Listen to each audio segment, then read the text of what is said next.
Clínico, tratamiento. Y en la caja de descripción dejaré el minuto exacto en el cual abordamos cada uno de estos puntos, además de las fuentes bibliográficas ocupadas para esta videoclase. Iniciemos con el caso clínico. Tenemos a un masculino de 58 años de edad, al cual le llamaremos Don Chuy. Don Chuy tiene como antecedentes de importancia diabetes tipo 2 diagnosticada hace 15 años, en tratamiento por metformina y glibenclamida, sin embargo, con mal apego a dicho tratamiento. Inició su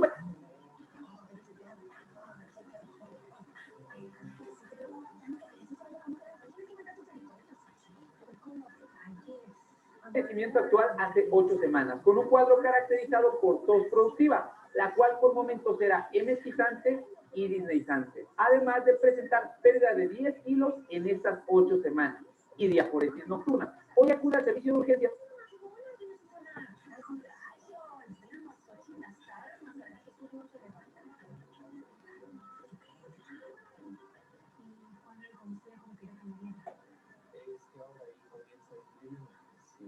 Por disnea de pequeños esfuerzos y fiebre de hasta 38. La tuberculosis es una enfermedad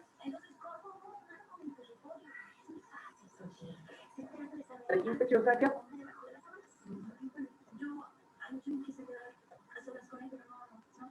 afecta principalmente a los pulmones.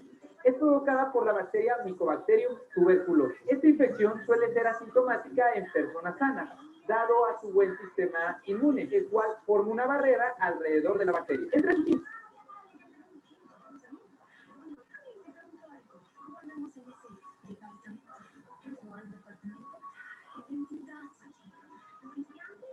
síntomas están la tos, la pérdida de peso, la fiebre, la sudoración nocturna o incluso en casos más severos, la producción de puto sanguinolento. Yo soy Octavio Arroyo, médico especialista en medicina interna, y el día de hoy en la Mr. Doctor Class hablaremos acerca de tu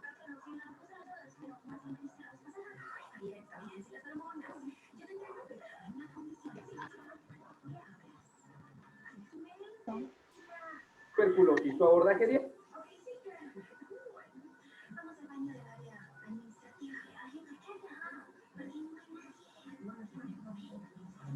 diagnóstico y terapéutico. Bienvenido.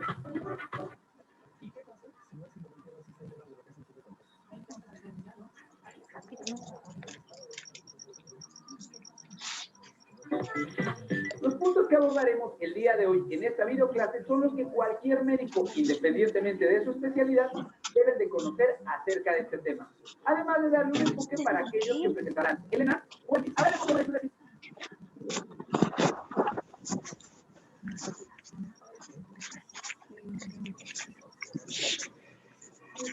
Generalidades, etiología, cuadro clínico, tratamiento. Y en la caja de descripción dejaré el minuto exacto en el cual abordamos cada uno de estos puntos, además de las fuentes bibliográficas ocupadas para esta video. Iniciemos con el caso.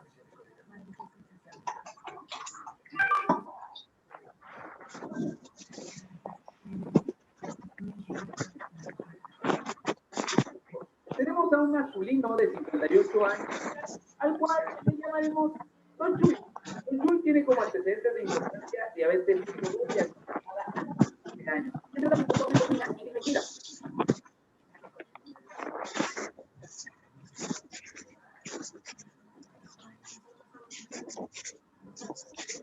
Sin embargo, con mal apego a dicho tratamiento. Y un padecimiento actual hace 8 semanas, con un cuadro característico por tos productiva, cual por momentos era emetizante y disneizante, además de presentar pérdida de 10 kilos en estas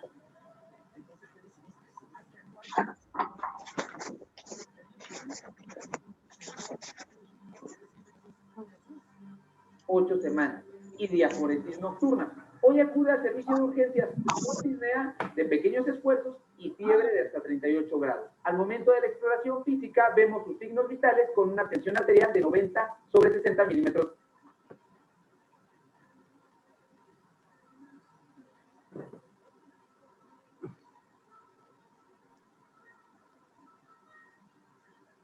de mercurio, frecuencia cardíaca de 110 latidos por minuto, frecuencia respiratoria de 32 respiraciones por minuto y temperatura de 38.5 grados, con una saturación de oxígeno al aire ambiente de 88%.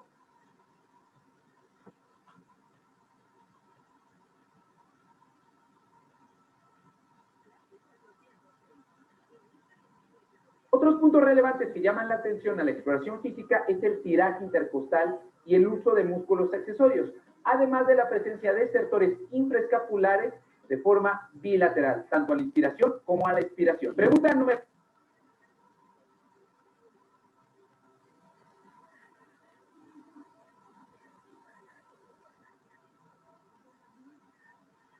1. ¿Cuál es el primer estudio a solicitar ante la sospecha de tuberculosis? Pregunta número 2. ¿Cuál es el estándar de oro para el diagnóstico certero de tuberculosis? Pregunta número 3. ¿Cuáles son los fármacos utilizados como tratamiento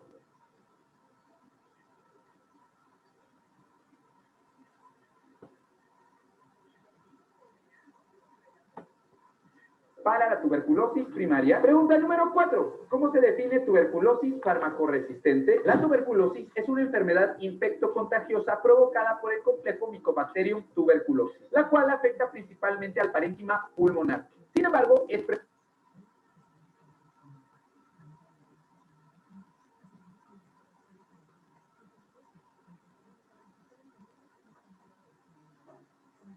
prevenible y curable. Las especies que integran el complejo Mycobacterium tuberculosis son hominis, bovis y africanos. Y estas bacterias tienen características que las hacen únicas, como tu amiga a la que le gustan los días.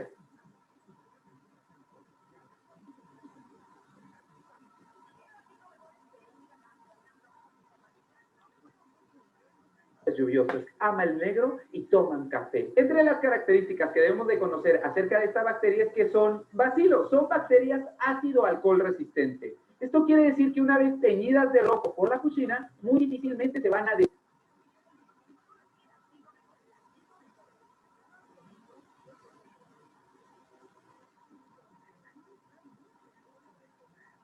pigmentar por el alcohol. Y esto gracias al ácido micólico que es parte de su estructura. De hecho, para visualizar mucho mejor a estas bacterias, se opta por la tinción de cierto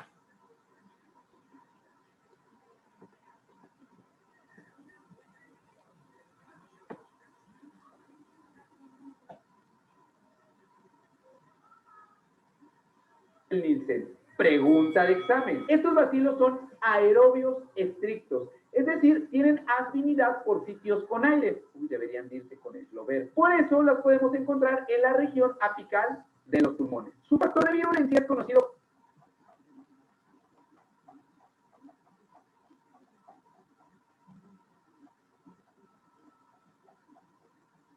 como core factor. Para entender sus manifestaciones clínicas, es importante comprender la historia natural de la tuberculosis, en la cual nos podemos enfrentar a 3 escenarios, los cuales son exposición, infección o enfermedad.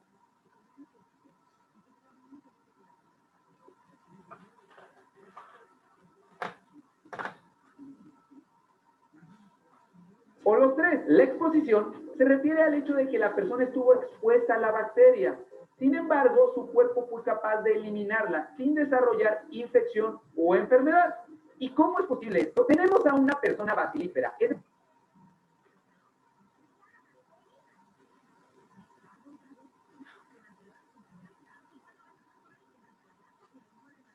decir, con tuberculosis activa, que al toser libera y disemina estos bacilos. Y esto a través de gotitas de saliva microscópica, o mejor conocida como aerosoles. Estas partículas son inhaladas por otra persona, yéndose hasta los alveolos.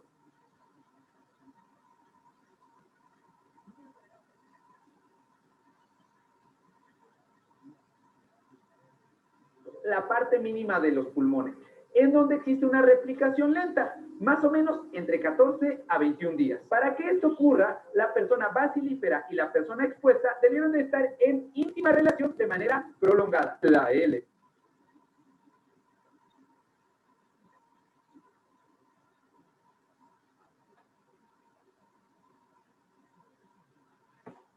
LP. Bueno, y no solamente con la LP, sino también en los hospitales, pero con los trabajadores del área de la salud que están en contacto con personas con tuberculosis activa o en sitios que se encuentran cerrados, tales como reclusorios o asilos.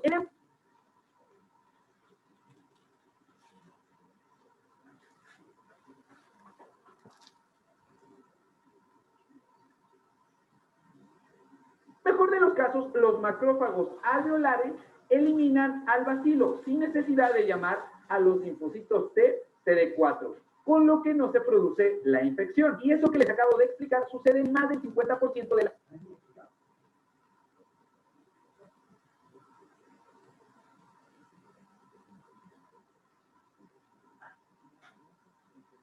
personas que están expuestas a la bacteria Mycobacterium. Ahora pasemos a la infección, en donde a diferencia de la exposición, los macrófagos alveolares no son capaces de contener y eliminar al bacilo en un primer momento.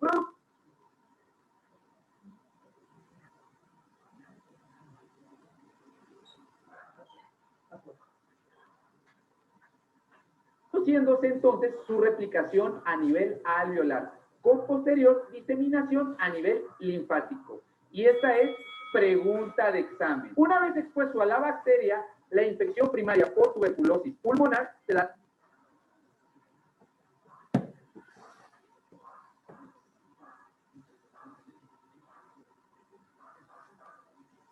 a través de diseminación linfática. Esta afección ganglionar a nivel pulmonar se puede observar en una radiografía de tórax y a este hallazgo se le conoce como complejo primario de Ghon, de Nal-Ghon. ¿Y a qué se refiere el complejo primario de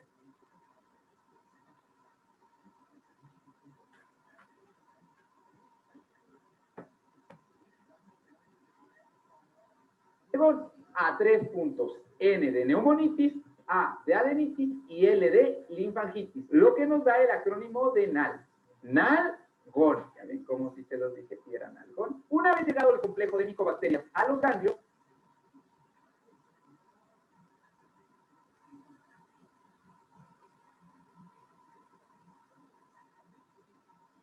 va a haber una diseminación hematógena. Pero el cuerpo es muy sabio y dice, oye, tranquilo viejo, y hay una reacción de hipersensibilidad tipo 4, la cual se refiere a que los linfocitos CD4 TH1 liberen cierto tipo de citocinas.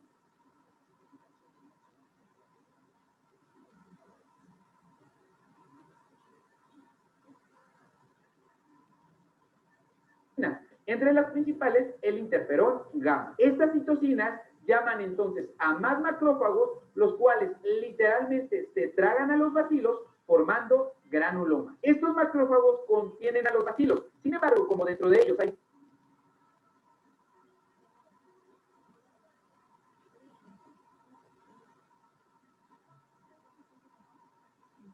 muy poco oxígeno y estas bacterias son aerobias estrictas, su replicación es muy lenta, dando entonces así una infección latente. Y hasta en el 90% de los casos esta situación ocurre quedándose el bacilo así el resto del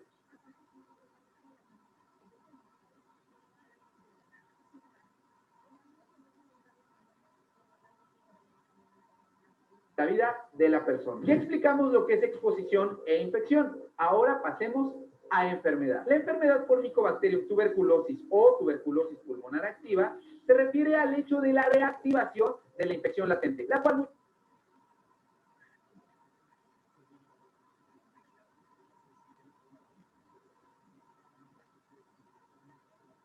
muchas veces coincide con una disminución en las defensas inmunológicas. Esta reactivación ocurre en el pulmón, sin embargo puede ocurrir en cualquier órgano de nuestro organismo. Y si la inmunosupresión es severa, la manifestación incluso puede llegar a ser sistémica.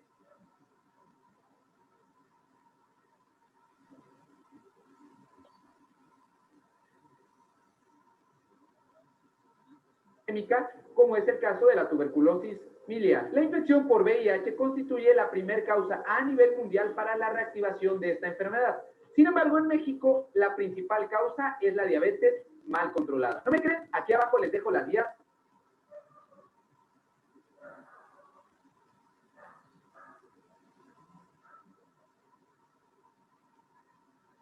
del CENETEC. Aunque la reactivación se puede llevar a cabo después de varias décadas de la primera infección, como sucede en las personas geriátricas que se infectaron en su juventud, dejemos claro que la mayoría de las reactivaciones ocurren en los 2 primeros años posteriores a la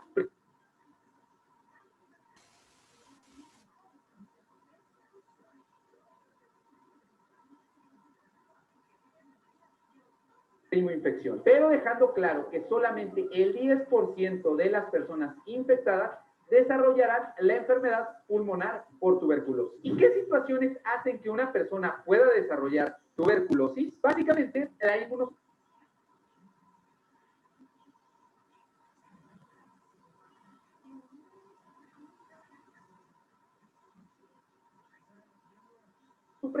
es decir, tener un sistema inmune debilitado. Tal es el caso de diabetes mal controlada, infección por VIH también mal controlada, enfermedad renal crónica, presencia de algún tipo de cáncer, patologías autoinmunes tales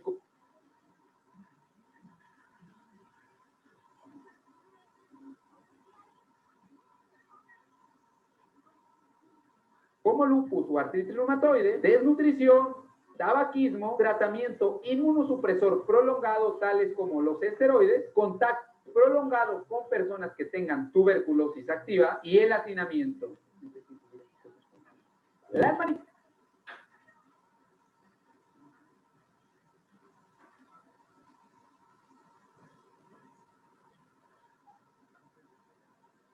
manifestaciones clínicas dependerán del órgano afectado por las micobacterias. Sin embargo, nos vamos a centrar en los pulmones. Recuerden, en los pulmones se llevará a cabo la primoinfección, la cual en la mayoría de los casos será asintomática. Y en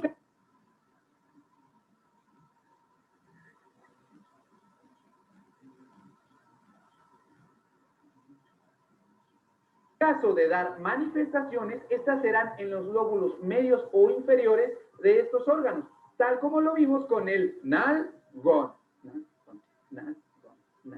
Pero cuando las manifestaciones son por reactivación, los lóbulos de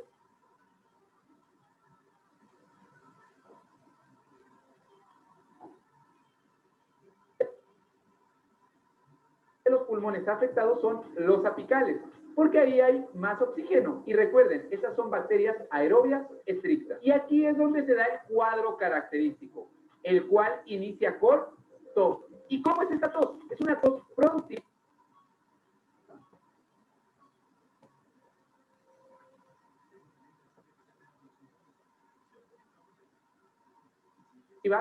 Emetizante, disneizante y en casos más avanzados, hemoptoica. Recuerden, aquí en México, como en varios países de Latinoamérica, toda tos que dure más de 2 semanas siempre deberá orillar al médico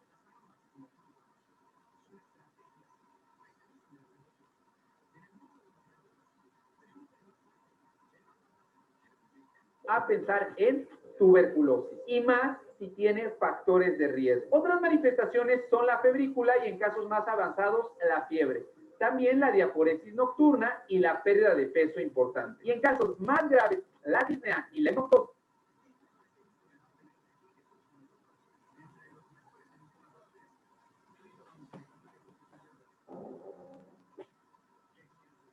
se manifiesta. Recuerden que en este momento, cuando la persona tiene todos estos síntomas, es cuando se le considera como bacilífera, porque la tuberculosis está activa, por lo cual la persona tendrá que estar en aislamiento y esto hasta 2 semanas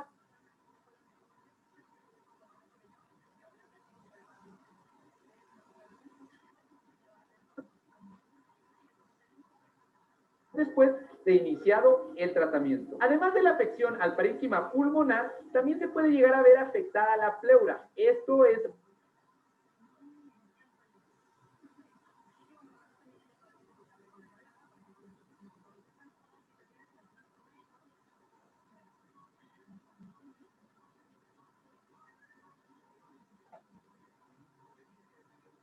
menos frecuente, pero cuando lo hace, lo manifiesta como un derrame pleural. Y esto es pregunta de examen. ¿Qué características tendrá el derrame pleural de la tuberculosis? Esto es exudado. Además de presentar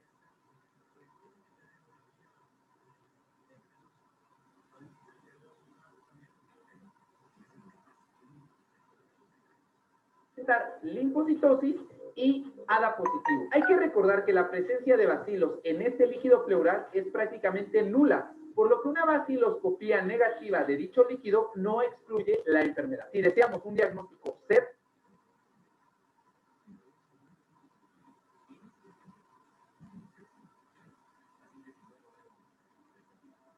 certero, lo ideal es hacer una broncoscopía y una biopsia de la pleura, demostrándose la presencia de bacilos dentro de los granulomas. Como ya les comenté, cuando hay un estado de inmunosupresión muy marcado, la diseminación de la tuberculosis puede llegar a afectar a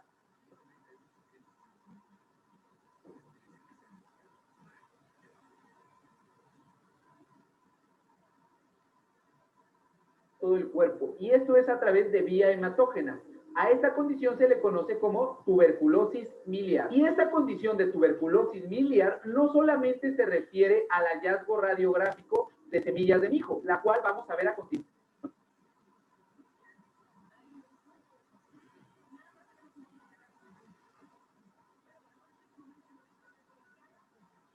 en pantalla, el cual se refiere a las pequeñas opacidades nodulares de 2 a 3 milímetros distribuidas de forma difusa y uniforme en ambos pulmones, con un ligero predominio en lóbulos inferiores. La tuberculosis no solamente afecta a los pulmones,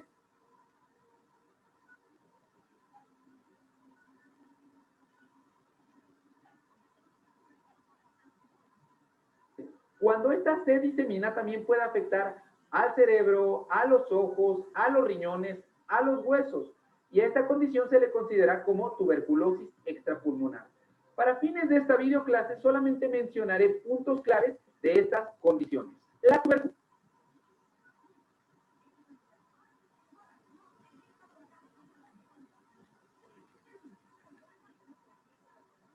tuberculosis ganglionar es la forma más frecuente de tuberculosis extrapulmonar, manifestándose principalmente en el cuello. Aquí existen ganglios que tienen consistencia gomosa, son indoloros y cuando se fistulizan pueden drenar el material gaseoso. La tuberculosis cerebral afecta a las meninges, dando como principal afección los nervios craneales, de ellos los oculomotores. Al momento de realizar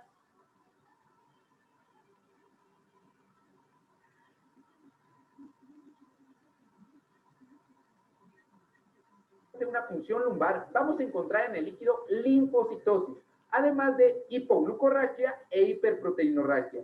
Y por si fuera poco, también aquí vamos a encontrar elevación del ADA2. En el caso de la tuberculosis renal, vamos a encontrar piuria estéril. La tuberculosis ósea afecta principalmente a la columna vertebral, destruyendo estas estructuras, principalmente en región dorsal. Y a esta condición se le conoce como mal de Ford. La tuberculosis también causa serositis, principalmente a nivel de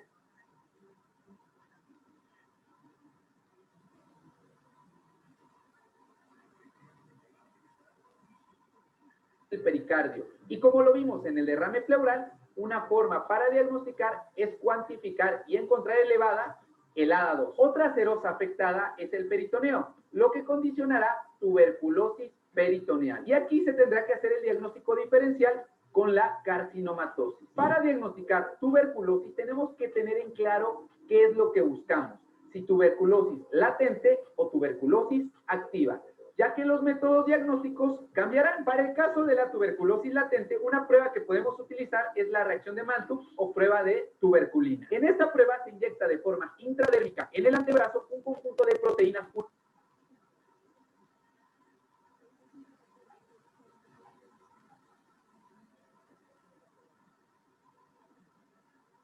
purificadas, muy parecidas a las de las micobacterias. De ahí que se denomine como PPD por sus siglas en inglés. Una vez inyectadas estas proteínas, aparecerá una induración a las 48 o 72 horas. En la población en general, si esta induración, que es como un granito, mide más de 10 milímetros, se considera como una prueba positiva. Pero también se puede considerar positiva si mide más de 5 milímetros en los siguientes casos: coinfección con VIH independientemente de su estadio. Otras condiciones de inmunocompromiso, tal como la diabetes.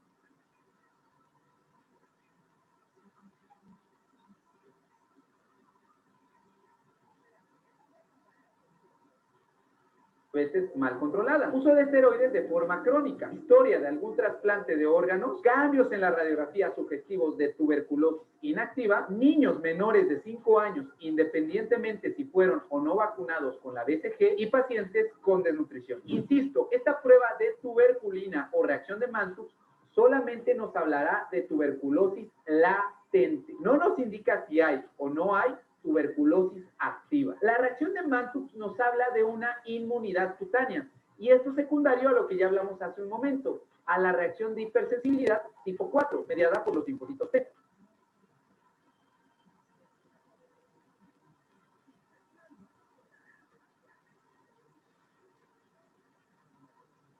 Esta prueba nos indica solamente que en algún momento de nuestra vida ya cursamos con una primoinfección, independientemente de si desarrollamos o no un cuadro clínico. O también esto ocurre en las personas que tenemos la vacuna de BCG. ¿Tú sabes lo que es la vacuna de BCG? Es una vacuna que ponían antes para prevenir la tuberculosis menor y por eso tenemos esta marquita. De ahí surgió la idea de patinavidad, que nos habían inyectado un chip. Pero la verdad es que no. ¿Sí?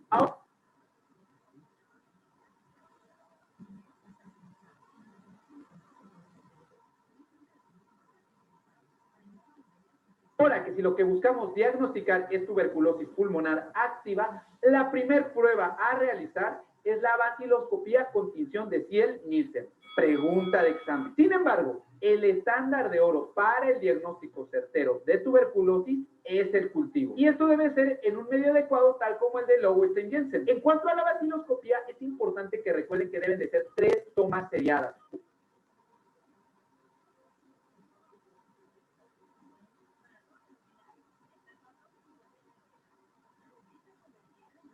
Buscando VAR, o sea, bacilos ácido alcohol resistentes, porque luego no se acuerdan lo que significa VAR. Bacilo ácido alcohol resistente. Acuérdense, VAR, alcohol, VAR, alcohol. De igual forma, recuerden que los cultivos pueden tardar en desarrollar las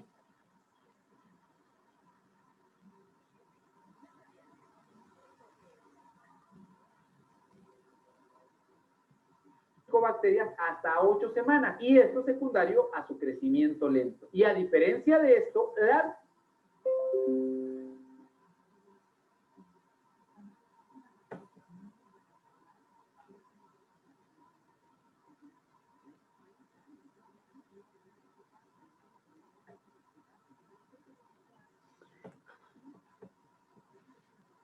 baciloscopía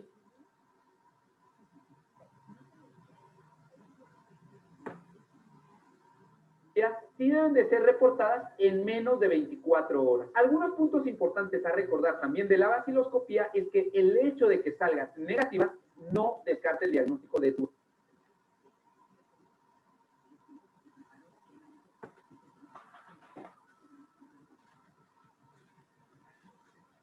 tuberculosis por varios factores. Uno de ellos es que no hayan cuantificado la cantidad suficiente de bacilos o que la muestra no haya sido adecuada. De hecho, por aquí en pantalla aparecerá el número de bacilos necesarios para que una baciloscopía sea positiva con una cruz, 2 cruces o 3 cruces. Recuerden que hay otras causas por las cuales puede salir la tinción de Ziel-Nielsen positiva y una de ellas es la infección por nocardia. Otras técnicas para el diagnóstico de tuberculosis son la amplificación de los ácidos nucleicos o PCR, la cual nos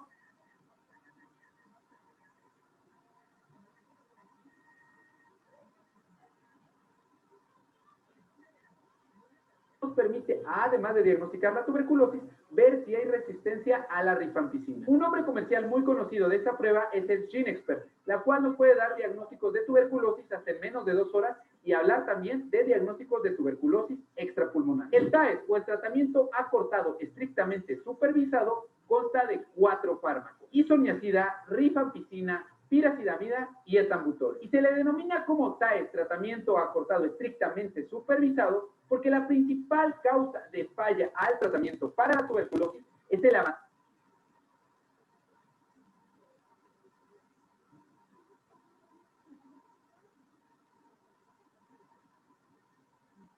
abandono o el mal apego a estos fármacos. O sea, básicamente les vale, o sea, ya les dio tuberculosis, el tratamiento es gratis y todavía no se lo toman. ¿Por qué es gratis? Tú vas a buscar el medicamento para tuberculosis, el Dosval, y no lo encuentras justamente para evitar la resistencia bacteriana. Tienes que ir hasta su casita a dárselo Y no es mentira, sí se les da en la boca. O sea, el médico tiene la responsabilidad de ver que el paciente se tome la pastilla y se la pase y revisar en la boca. Y aquí viene otra pregunta de examen. ¿Cuál es la duración del TAC?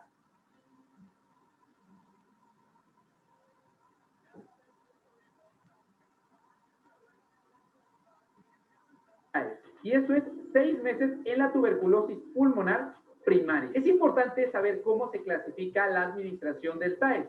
Este consta de 2 fases, la fase intensiva y la fase de sostén. En la fase intensiva se reciben los 4 medicamentos, isoniazida, rifampicina, pirafinamida y etabutor.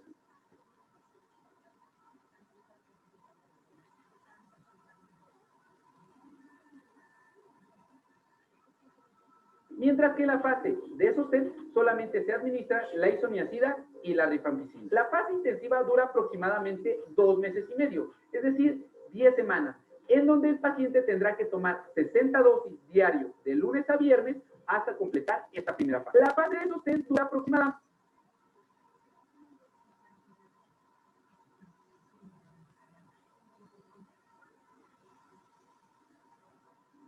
3 meses y medio, es decir, 15 semanas, con lo cual el paciente tendrá que consumir 45 dosis del TAE. Esto será lunes, miércoles y viernes. Sumando las 2 fases, nos da un total de 6 meses, que es lo que dura el tratamiento, como ya se los mencioné. Algunos puntos claves que deben saber sobre cada uno de estos medicamentos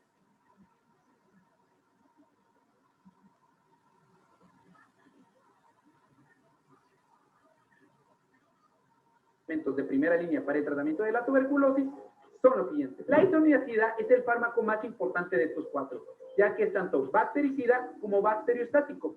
En el caso de que las bacterias estén multiplicándose, va a actuar como bactericida, ya que inhibe la síntesis de los... En el caso de bacteriostático es en aquel